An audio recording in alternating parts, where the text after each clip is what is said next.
everybody. This is Eric McLeod. And I'm Chris Holden. And you are watching LowBlowRadio here on YouTube, back with another video. It was a big Wrestlemania weekend. We haven't done a bunch of coverage or anything. We didn't do our predictions or anything like that.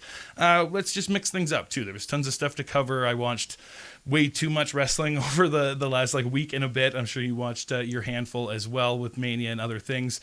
I thought, just to change it up a little bit, instead of just trying to cover everything that we saw and give our little takes on stuff, let's just talk about the stuff that we really are more interested by. So I asked you to pick out some of your top 5 matches that you got to watch over the weekend. I picked 5 of my favorites as well, and I think we'll just bounce those back and forth and discuss them here on the show today. How's that sound? That's a great idea, because if you like grown men in tights hitting each other, either for real or for fakesies, this was your week. So, there was certainly plenty of it, so I think we'll try and go all over the place. I mean, probably more focused on the WWE Mania stuff, but we'll touch on some other things as well. What was your number 5? I'll kick off with, and I didn't do these in any kind of chronological. Fair enough.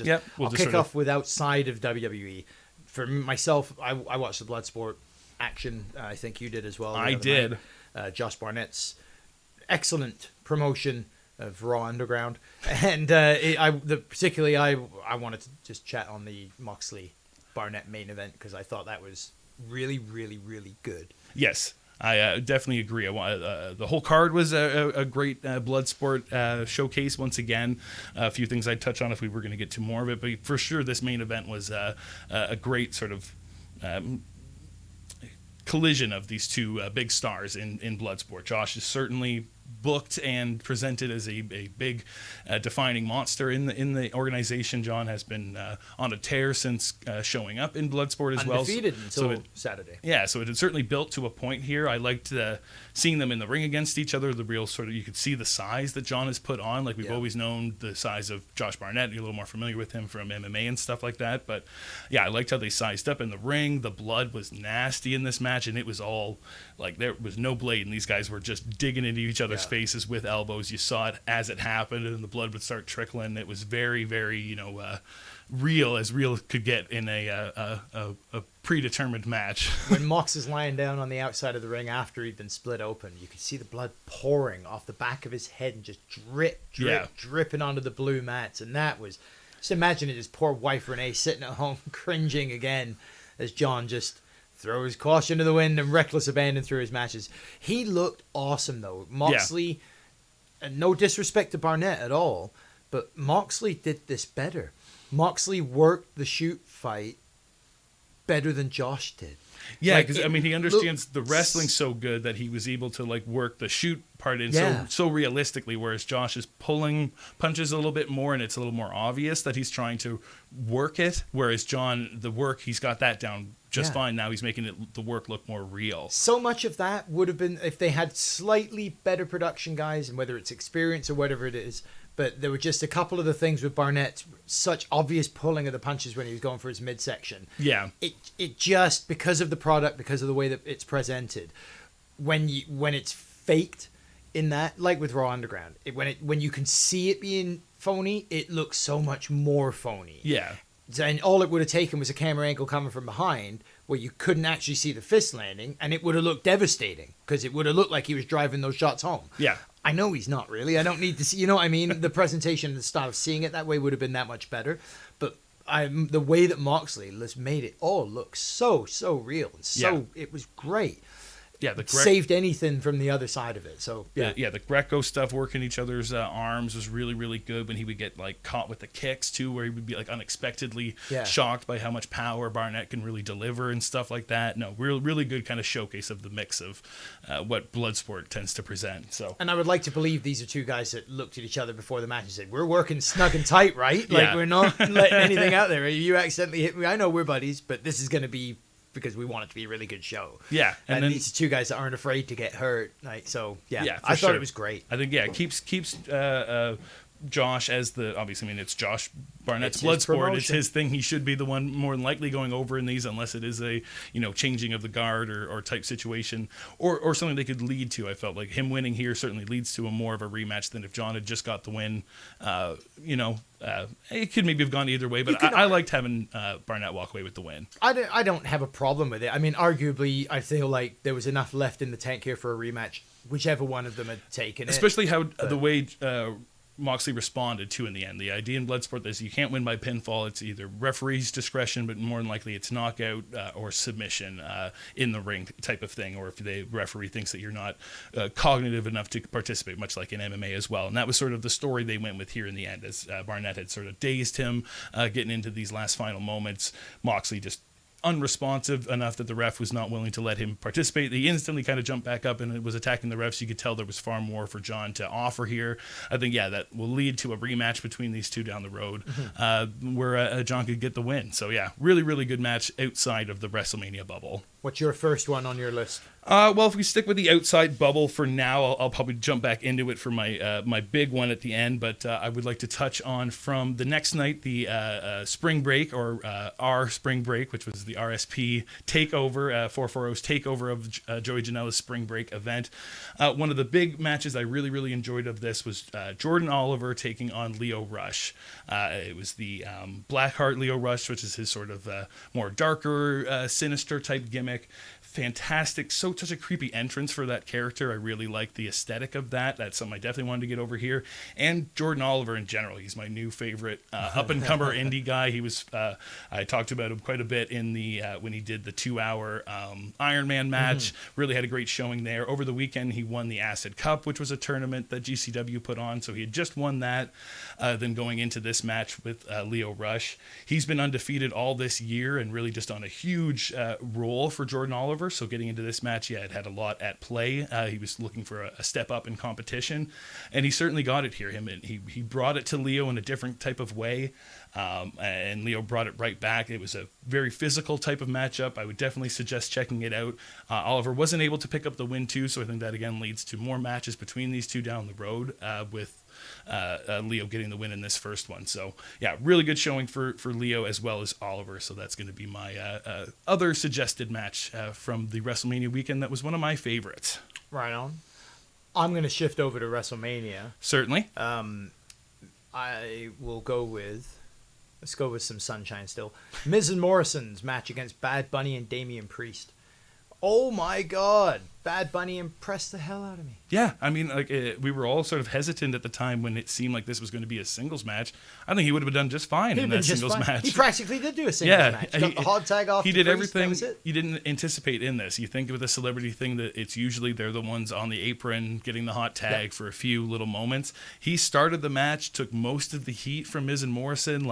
Sold like a champ. Yeah, sold like a champ. You could tell he was putting the work in to get the moveset down, and not just like a hip toss or your kind of basic stuff. He was doing tilt-a-whirls, and he was doing head scissor tankdowns. He did a Canadian destroyer. He was the destroyer was. I mean, that was that just looked fantastic. Yeah, but there's so much of that where is Morrison and Miz obviously for sure. Yeah, but the fluency, even when he was doing hip tosses and takedowns. Yeah, the basics. He looked like a wrestler. Yeah. And went from Bad Bunny, who is this guy? I've never heard of him, to I understand, to now I got no problem if you bring Bad Bunny back. I'd be all for more of that. I'm gonna say tons on Miz and Morrison for helping him look so good. I think that's definitely a big factor at play here. You can maybe ask for two better people to maybe walk someone through a first type of match like this, but I think they did a fantastic job orchestrating and bringing Bad Bunny into that, and Damian got a bit of the rub too, but I think more so the focus was on how great Bad Bunny looked. Just because he was so good, right? Yeah. I mean, you could afford to not have Priest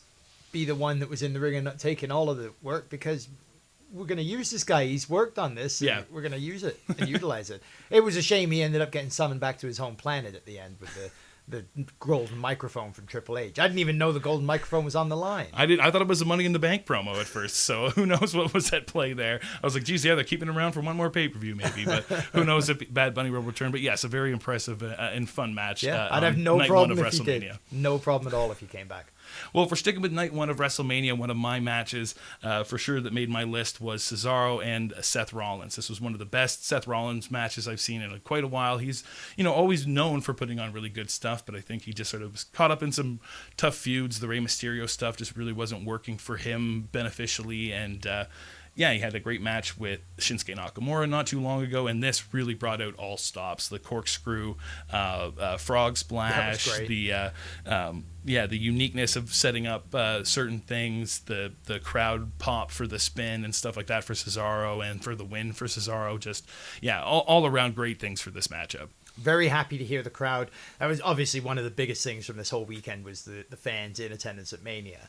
And it was always going to be interesting to see what these live fan reactions are like for the guys they've been working on and working with. Yeah. So how much of a bigger pop was Cesaro going to get tonight? Was it going to be noticeable enough that you could feel Vince is going to recognize the crowd likes Cesaro? Yeah. Right? And thank God it was. He came out, the crowd got the big pop. They loved him.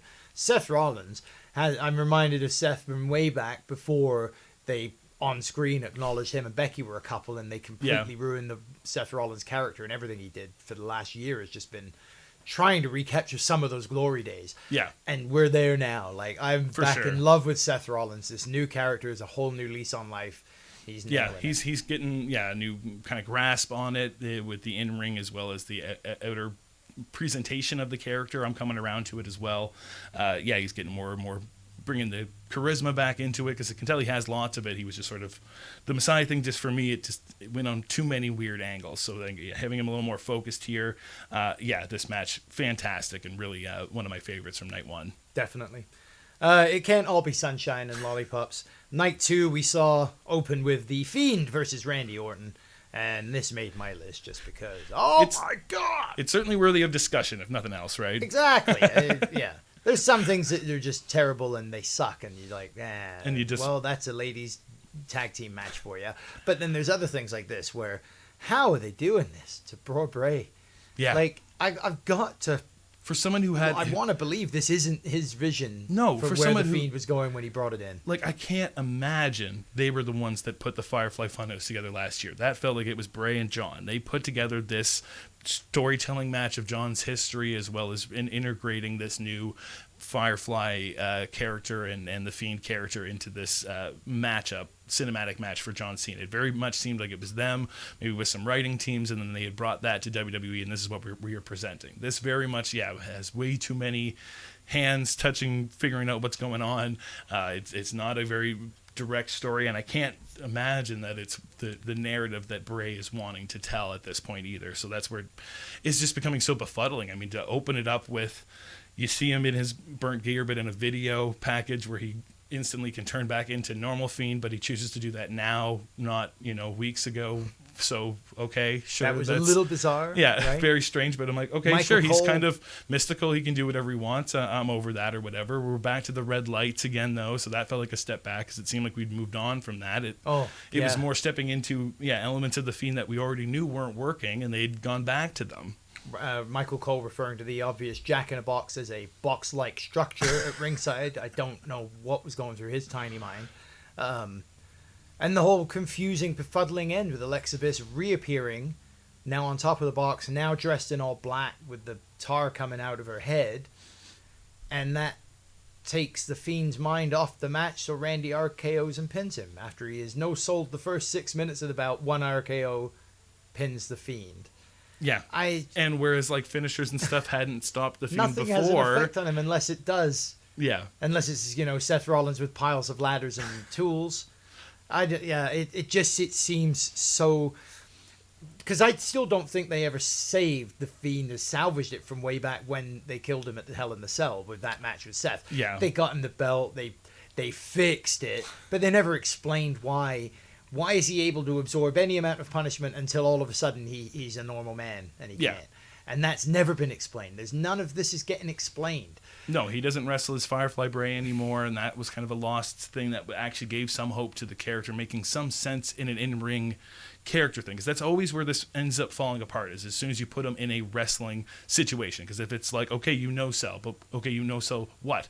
You're no-selling the punches and stuff like that, but you still got to sell bouncing off the ropes and doing like wrestling stuff that I know isn't real. Yeah. So there's a line that you have to draw there where it's like, it seems so obvious to tell it in a different type of way that they just really stuck themselves into such a corner where you're curious to see how they pull themselves out of it, but at this point, I mean, it's just so befuddling. Curious the same way that I am to see like bodies being pulled from the train wreck. That's honestly, right, it's to slow down at a crash. So how are you going to get out of this one? Yeah.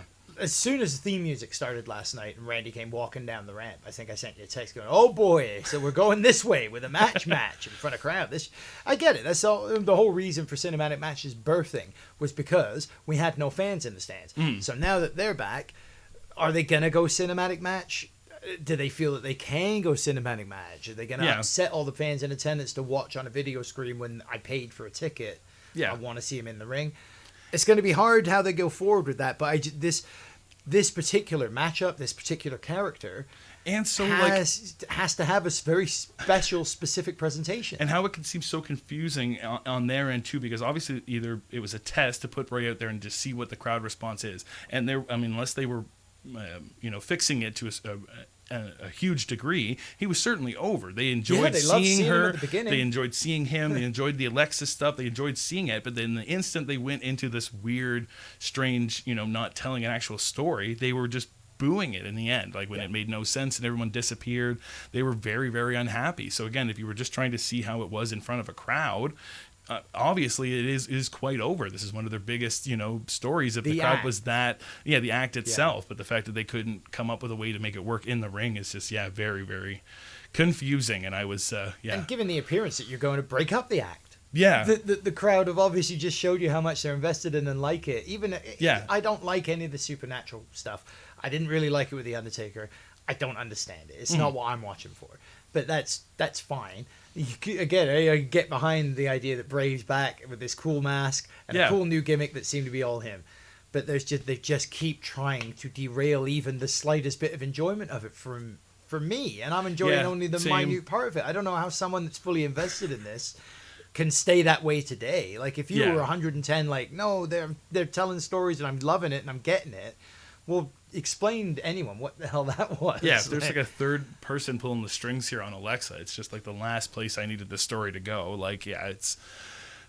and it wouldn't have hurt them to tell a little bit of that last night and explain something. Just give us some clarity. There's no need for this constant. You'll have to tune in on Monday. For sure. Like if we're building to a Firefly Bray versus a Crispy Bray, or a Crispy Bray versus the other Fiend, or whatever the scenario is, it seemed like the strangest place to set that up. And you don't do that at Mania. That's you don't do the thing. Yeah, you do this at Fastlane, or you do this at any of the other times leading up to this moment. But this Mania is usually the final, it's the point for the massive major blow-off. If for nothing else, you're at least going to get a match, not this sort of orchestrated thing. No, for sure. I think definitely worthy of discussion, if nothing else, from WrestleMania Night 2.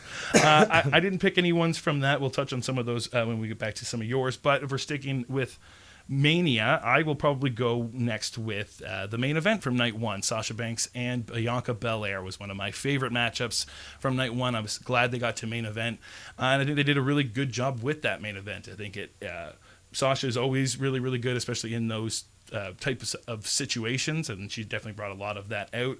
But the biggest thing from this, I think, was making Bianca feel like a credible star, along with all the other women at the head of those divisions. And with the Rumble win and then the win in that match, I think she's well on her way to feeling like one of those other stars now on SmackDown. I think she's going to be a real good, credible champion for them. I liked the back and forth in this. I like as a babyface, the hair is more used against her than as an offensive thing. She was more having to get taunted into having to use it as a whip. Yeah. Ooh. Whereas when she's a heel, she does it far more often. So I like that she's getting a grasp on that as well. It made sense in the match, and yeah, I just like that she has this extra tool because she's really good with her feet, her hands, her wrestling.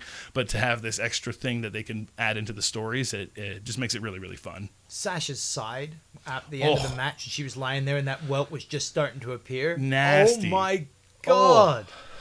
That looked like she'd been hit with Indiana Jones's leather whip from Raiders. Like, that looked brutal. I can only imagine how much that's going to sting in the shower every day for about a month. It was awesome. The match was really good. Yeah. And it's such a dichotomy against the women's title match from night 2. Both of these stories had minimal build. Both of the stories had very similar storylines. The idea of we can't coexist, but you're making us be friends before our Mania match. Yeah. It felt lackluster. These two, Sasha and Bianca, the match went past that. It didn't matter. Right, and I think we had known this is. Remember AJ and Nakamura from a few years ago, where everyone had anticipated such a hot match because it's these two guys, and how can you go wrong? Well, sometimes the ingredients don't add up to that. Yeah, this one lived up to all of the expectations on what we would get with Sasha versus Bianca at WrestleMania for the championship in the main event. Yeah, so much more than, and it sadly because this was so good, I think it hurt night 2's women's title match a little bit because of that. If they'd been swept the other way around, I don't think I'm as let down by the Oscar Rhea Ripley match. For sure. Probably a little bit still let down, but not quite as much as, oh man, look what you did last night and this is tonight. Yeah, just for feels like a real afterthought. Yeah, I really feel like they made a star out of this one, whereas Rhea was just sort of the aftermath of a poorly built title picture on the Raw side of things. But no, I think really excited to see what happens next for Bianca. I think they at least of all times now have some more women on SmackDown that she could actually compete with. It's not like she's going right back into this kind of feud. She could, go to Bayley or they could bring someone up. There's all kinds of options or for Bianca going forward. So yeah, really happy to see her get that win, and I really enjoyed that main event. Yeah, it was a very good match. I've got the opening match from night number 1, Drew McIntyre versus Bobby Lashley. Drew, the first man out in front of live fans after the rain delay. And, it was, I loved it. I thought it was a great match to pick to open it for all the reasons we said last week, to get those fans right in there right off the bat. Forget the last year. Here we go. Totally. And it was awesome. And a surprise result in that I don't think many people anticipated Lashley coming away from Mania with it. But when you look in hindsight of how short his reign had currently been, Drew's had a couple of reigns now. This doesn't hurt Drew McIntyre. Still looks. I still consider him a big babyface, Raw's big main guy. Yeah, I'm gonna say Bobby's my champ now. He still didn't tap, strong, which is a huge thing. I think as far as they've been telling the story with him in the Hurt Lock, it's not like he's giving up to Bobby. He just happens to keep getting caught in it. He didn't get to hit the Claymore at all in the match, so I think that's still an element at play there for how devastating and of a finisher that is when he's able to pull it off. But because he's got to get a guy into position to do that, he just wasn't able to pull that off here against Bobby. No, I think it was the perfect thing to open up with, even after the delay. I think people still got the energy really amped up for this first match. You could tell how excited they were to be in front of people and to look at them and get a response. And it was, you could tell they just were feeding off so much of that to keep the momentum going for the match, to just feel like it didn't dredge at all. It just kept rolling and rolling and rolling. And then when the finish happened, it was like, wow, what an opener. Just on that note of the fans and the reactions of the guys, I meant to say it when you talked about Kevin and Sammy before, but both of them, I thought were going to cry on the ramp. Yeah. As they're standing there and just the emotion hit and the wave, like, holy shit, people are here again and they're singing the song. And it was you saw it on their face, like, this is why I'm doing this. This is what I like doing this for. This is why I'm here. Yeah. And it was awesome. Like, it looked really good. It came across with the passion and everything else. Yeah, you could see where it was just they were overcome by where as much as they were trying to stay in character and all that kind of stuff, you were just getting so amped up. Cesaro too. He also had that look of oh my god, he's welling up out there as he walks down. Or Big E when he did Big E too. His own thing, as well as when he did the intro for the New Day into their match. He had so much passion to be doing that New Day entrance in front of people again, not just the pre-recorded one they've been playing for weeks. He got to be be on that mic saying Tampa. Like, oh, it was just, very, very, that energy was felt through the television for Hit sure. you right in the feels. Yes. Well, next match, maybe we'll jump off of WrestleMania for a little bit. I will talk about my favorite NXT match from the 2 nights of NXT Stand and Deliver. I got to go with my boy Walter.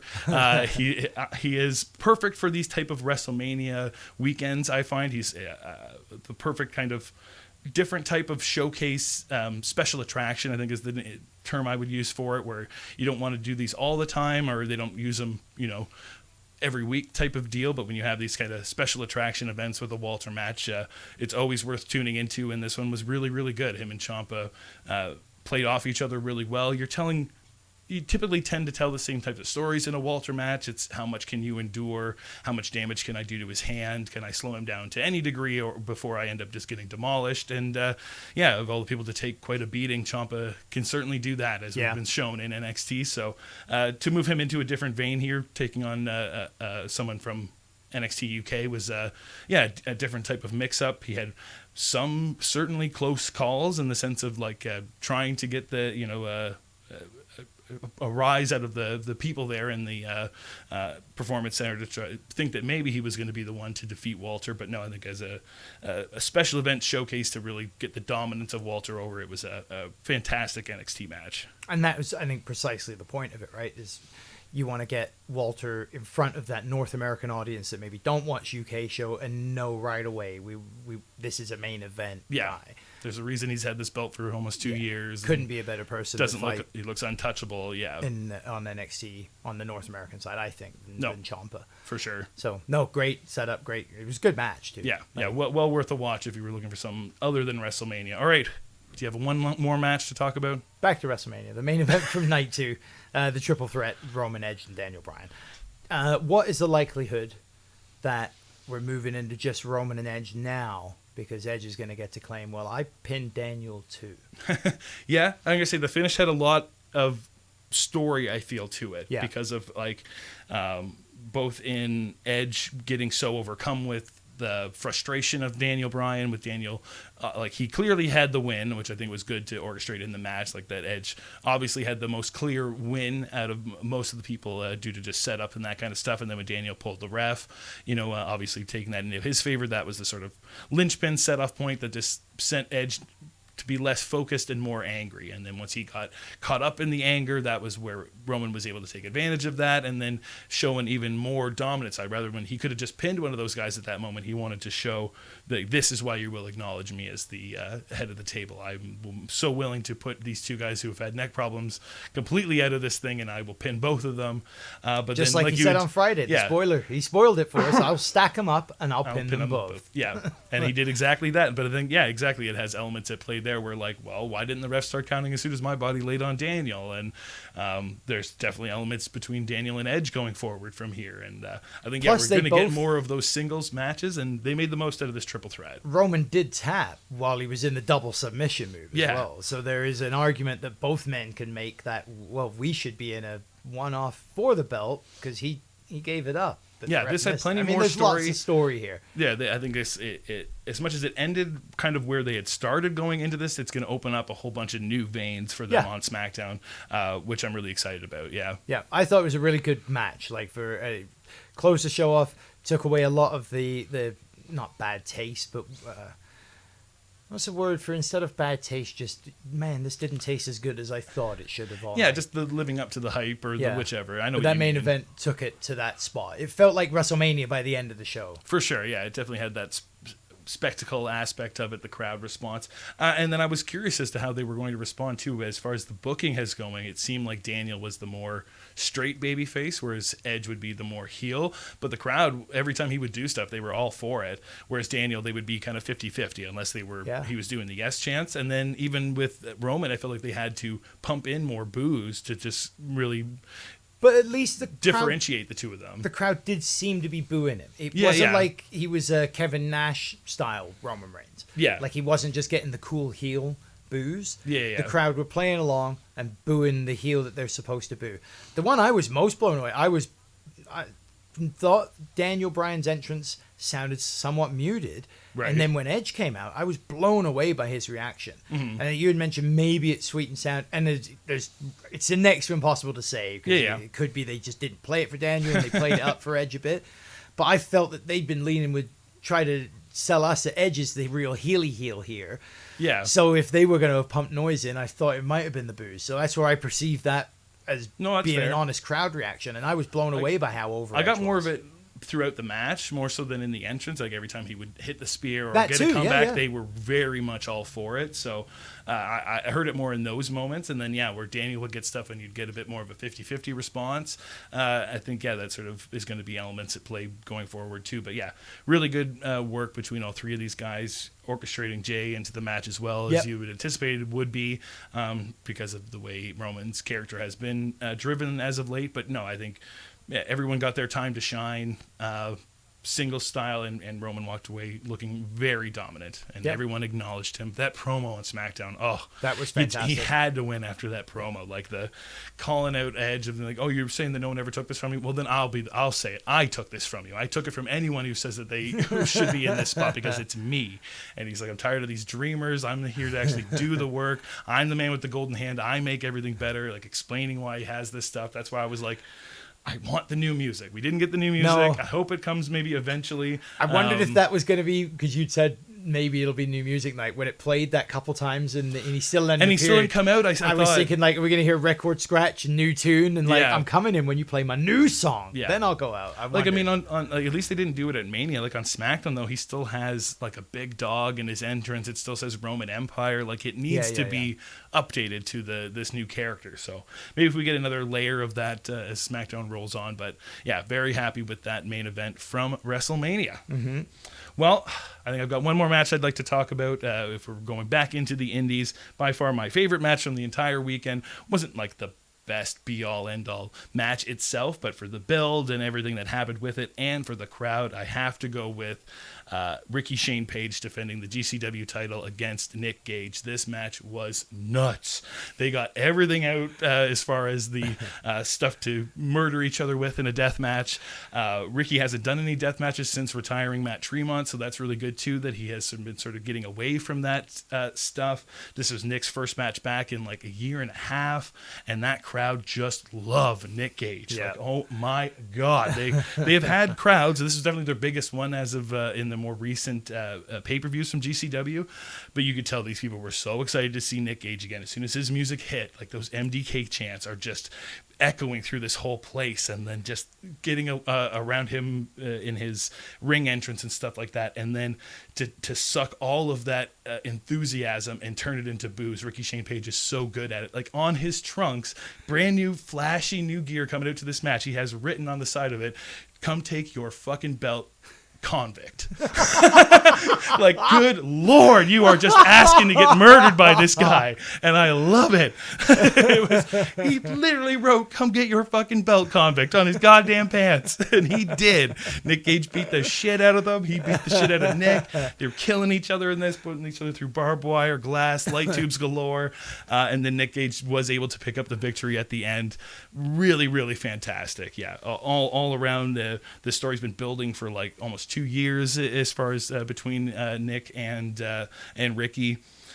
I'm curious to see where Ricky goes from here, because I think his indie career has definitely peaked quite a bit over this run, as well as some other stuff. And if he's looking to get out of the deathmatch stuff, maybe he is going to, be a little bit more appealing to other places. But I think he's got all the charisma in the world to be working elsewhere as well, if he continues in GCW. But yeah, fantastic match. If you're looking for something, a little bit more hardcore, a little bit more crazy, this was certainly probably one of the best ones of the whole Mania weekend. I will probably check that out later tonight before Raw, but after I finish watching the Stone Cold sessions with Jericho. I haven't watched that yet, but I'm definitely curious to check it out. Got through part 1. It's great. It's great interview. I think two great charismatic guys. I'm sure that's a fun interview. It's just career retrospective on Nice. Jericho, but with somebody who's not afraid to bring up like all of the history, and a guy that's not afraid to talk about all of the history. So it's been really entertaining so far. But yeah. Awesome. Well, different type of format here for the show, and nice to not just sort of dredge through all the matches and feel like we're just repeating ourselves, repeating the same stuff everyone else is kind of saying about the WrestleMania weekend. We kind of